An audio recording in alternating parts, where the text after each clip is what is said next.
It was only less than a year ago, but the idea came from my personal experience buying my first house. It's a townhouse in Beacon Hill and renting out a bedroom on Airbnb. Basically, I saw that the income from one bedroom was enough to cover the mortgage on the entire 3-bedroom townhouse in a neighborhood that's not in central Seattle. So I think that combined with all the complaints we hear from our friends complaining about the down payment, that was the spark for the idea. Okay, got it. So from the idea to where you guys are now, how did that come together? And Adam, why don't you take that one? Yeah, good question. So we met about a year ago, and Ifan moved up here. And I'm also a longtime Airbnb host and been looking into kind of new innovative housing solutions. So got really excited about this idea. And like Ifan mentioned, we were both seeing this trend where a lot of our friends who were able to buy earlier on in their mid-20s or late 20s were all getting help from their family, right? Come from wealthier backgrounds. And people who didn't have access to that were not able to buy and had to wait another 5-10 years. And with the home prices in Seattle like they are, I mean, they're not even saving fast enough to catch up, right? So it's a really personal problem. So we just started working on it informally. We did a few tests here in Seattle, and then we started really working on the regulatory side of things, but that being the biggest hurdle to business like this. Explain to me what you mean by that. Yeah, so right now you can't go out and use any sort of debt or other random, cash basically towards your down payment. It has to be either earned income or a gift, right, from your family. So in order for us to do something like this, we needed to basically create kind of a new paradigm, a new way to accept prepaid future rental income towards a down payment. So we were working with basically a local bank here, Umpqua Bank, as well as kind of a Fannie Mae, the secondary purchaser of mortgages, to essentially get this as an approved source of down payment assistance. And so that, and I imagine that itself is a kind of a big hurdle, because I've only bought a house a couple of times here in Seattle, but you have to have that down payment, like sort of, if I remember correctly, in your possession for a while, right, before you even qualify to use it to buy a home. That's only if the cash comes from your own income, so it has to be seasoned. Typically, if you have your own money, so you can't have a random lump sum, $20,000 show up in your bank account. But with Loftium, because we're an approved source of down payment funding, you can use us with Umpqua Bank, and we can come in. We wire the money straight into escrow, so you don't have to even worry about it, and we can come in for that down payment. So tell me how the arrangement works.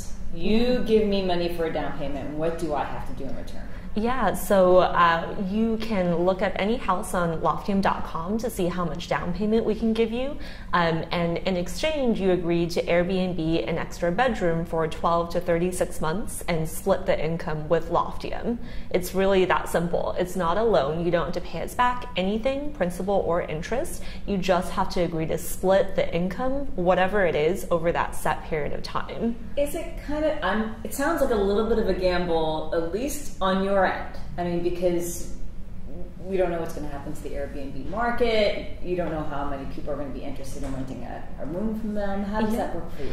Yeah, so a lot of people think that the Airbnb market is still, this completely newfangled thing, but Airbnb has been around since 2008. So if you actually look at the data of what revenue streams look like, you can actually start to predict over portfolios of homes what that revenue looks like. That's why Loftium is able to take on the risk of making those predictions. And if we're off on any single home, it's not a huge problem.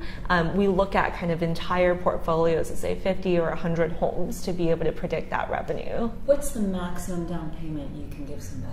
Right now, we can do up to $50,000 in Seattle. Wow, okay, and so that's coupled with whatever that person, the home buyer, brings to the table as well. Exactly. They do have to come in for at least 1% down, but we can do the remainder. Wow, so that really kind of changes the game, I imagine, for a prospective home buyer. Yes. Absolutely. Yeah, right now, I mean, since being publicly launched yesterday, we've got over 1,000 interested people signing up.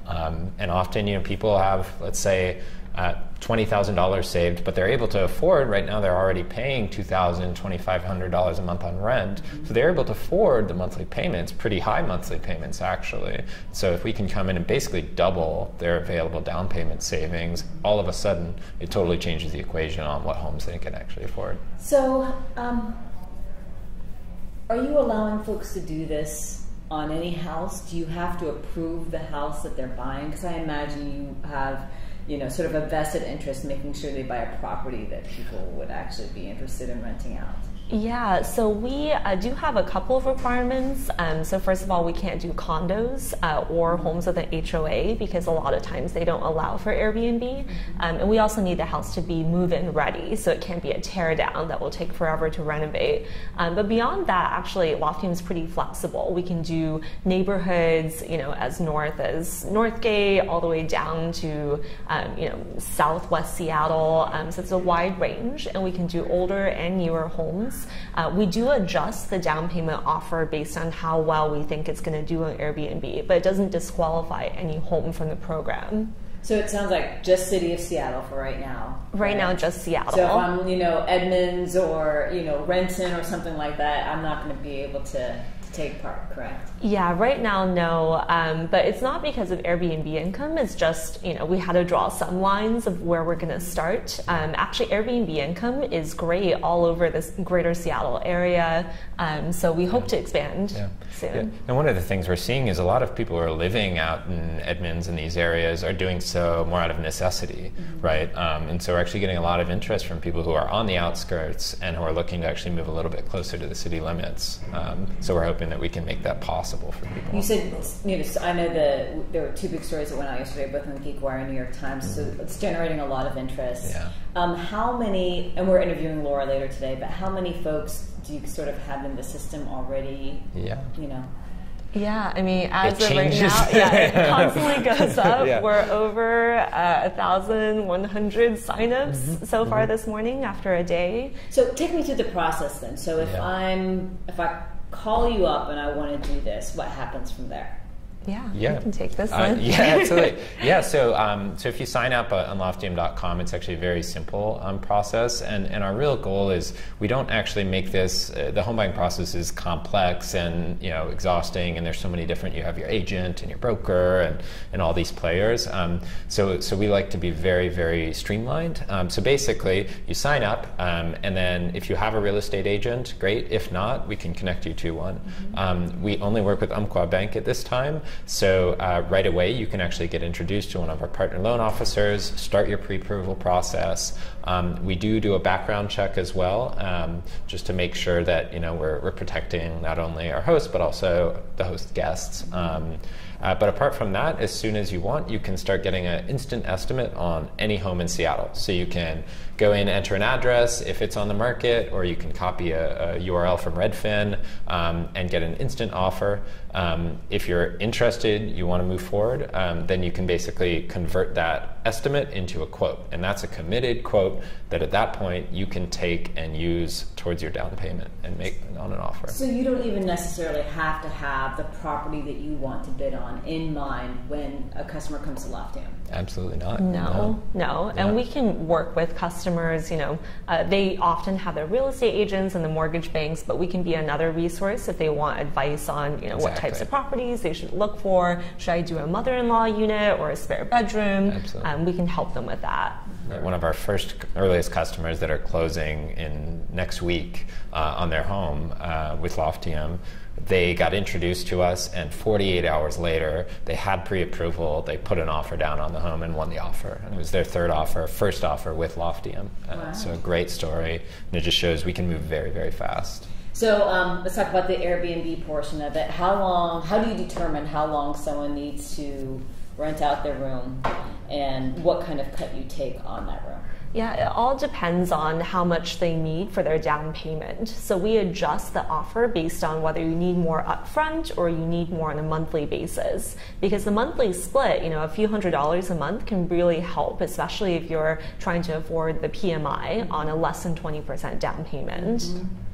Because we know that, I mean, as sad as it is, 50,000 may not cover 20%, right? Exactly. Above that level. So. What's really interesting, what blew me away is, I don't have a real estate background, and we first started looking into this, and right now it's something like 70% or over 2/3 of first-time home buyers put between 0 and 6% down on their first home.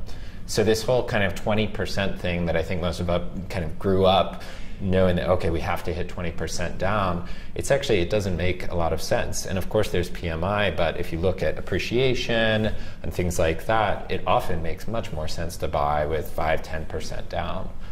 So we're seeing a lot of people who are coming in and with only $10,000 saved, we can get you in a home for 5, 6, 7% down. And the reality is not everyone, a lot of people don't have 20%. Oh, absolutely. Right. Yeah. Vast majority. Kind of right. The average millennial couple right now only has across the U.S., about $11,000 saved towards their down payment. Yeah, not 20%. Yeah. Got it. So people are going to see the story. Can they just call and get more information, or log on and get more information? What's the best way? Yeah, best way is probably our website, loftium.com, and there's our phone number listed there as well, and the email. And the really exciting thing is we actually decided, so for the first 10 customers to close with us post-launch, we're actually furnishing and decorating their Airbnb room for them. So it's kind of a launch promotion. It's really fun for us as a team too, because we get to kind of see our work in action. Fascinating. Yeah. So, and do you dictate for this Airbnb, the room that's rented, like how it's designed? Usually what not. You charge for it or that sort of thing? Is that all laid out in the contract? Yeah, so usually we're not going to come in and provide furniture and everything for the room. That's just a launch promotion. Sure. But we do set some guidelines. So we say that you do have to keep this room listed. It's not going to be occupied for the entire period, but it does have to be listed on Airbnb. We help provide a lot of software, like pricing software, as well as auto message software for the host to make things easy. And we provide a keypad for your door and some starter supplies like linens and shampoo. So we do all of this so that we can make it easy for you to start hosting and keep hosting. Most of our hosts spend less than 15 minutes a week actually managing the Airbnb process, which is what I do personally. Interesting. And Seattle has been known to have kind of a shaky view on Airbnb, at least as far as city government's concerned. How much does that concern you guys, not knowing? It's a very pertinent question right now with the legislation currently under review at the City Council. For us, so we've kind of seen the regulatory trends in a bunch of different markets, and the common thread is that what people really care about are the impact of Airbnb on the housing supply, right? And specifically investor properties, kind of people buying a whole home and renting a whole home to guests. And we're very much on the flip side of that, where we're saying, hey, let's use Airbnb as a force for good, as a force to help homeowners who maybe grew up here and just want to be able to afford to live where they grew up. To do so by renting out an extra room. So that's really the difference. And most of the legislation and the regulatory changes that have been happening have been fully legalizing and creating streamlined regulatory processes for people to register their private room rental. So we're supportive of that regulation.